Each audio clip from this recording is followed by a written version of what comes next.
그 결과 정천수 측이 법정 다툼에서 대부분 승소했음에도 불구하고 일부 더 탐사 측 주장의 근거가 아예 없지는 않다는 점, 반대로 더 탐사 측이 정천수를 과도하게 악마화한 측면도 있다는 점 등이 지적되었다. 평화나무 등은 이번 분쟁을 통해 대한언론 진영의 내부 투명성과 권력, 견제 장치가 얼마나 중요한지 드러났다고 평하며 서로 진실을 주장하기보다는 증거로 입증하는 태도가 필요함을 강조했다. 온라인 커뮤니티와 시청자들 사이에서도 논란이 컸다. 초기에는 열린공감TV 애청자들이 갈라져 각 진영을 옹호하며 진실 공방을 벌였고, 일부 커뮤니티에서는 뉴탐사가 결국 좌파판 가세연가로세로 연구소이 되는 것 아니냐, 시민언론이라더니 내부 싸움으로 신뢰를 잃었다는 냉소적인 반응도 나왔다. 다만 이런 반응들 중에는 확인되지 않은 음모론이나 과장된 비난도 섞여 있었기 때문에 주류 언론 보도나 법원 판결을 통해 검증된 사실과 구별해서 받아들일 필요가 있다는 지적이 제기된다. 실제로 분쟁 과정에서 서로에 대한 허위사실, 유포 문제도 불거져 더 탐사 측은 2022년 이후 정천수 PD와 그와 협력한 유튜버들이 퍼뜨린 자신들 관련 가짜뉴스에 법적 대응하겠다고 선언했다. 예컨대 정천수와 그의 지지자 김두일 씨는 유튜브 방송 등에서 강진구 기자 등에 대한 음해성 발언을 이어갔고, 경찰 수사 결과 이들의 일부 발언이 정보통신망법상 명예훼손 혐의에 해당함이 인정되어 검찰에 송치되기도 했다.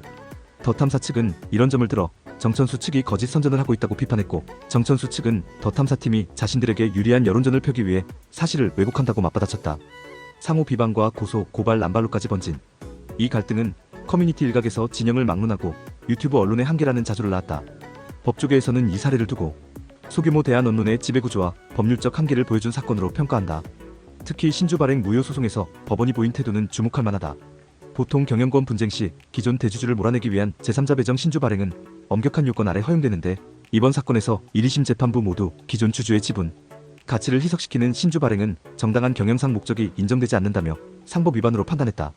법원은 설령 정천수가 강진구에게 지분을 일부 양도하겠다는 의사를 과거에 보인 적이 있더라도 주식 발행 당시 그 의사가 철회되었거나 명확하지 않았다면 임의로 신주를 발행해선 안 된다는 취지로 판시하여 경영권 분쟁 상황에서도 법 절차 준수가 최우선임을 분명히 했다.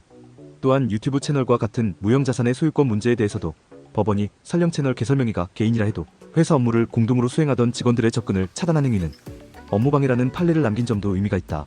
한 변호사는 이번 사건은 1인 주주 겸 경영자가 이끌던 대한언론이 내부 견제 없이 운영될 때 어떤 분쟁이 벌어질 수 있는지를 극명하게 보여줬다며 차후 유사 사례에서는 정관 정비와 내부 통제장치 마련이 중요하다고 조언했다. 법원의 일련의 판결들은 결과적으로 정천수 측 손을 대부분 들어주었지만, 그 과정에서 드러난 여러 정황들은 더 탐사 측이 문제 제기했던 정천수의 실체계, 불분명한 모금 절차에 완전히 근거 없지는 않았다는 점도 시사했다. 영상이 도움되셨다면 구독과 좋아요,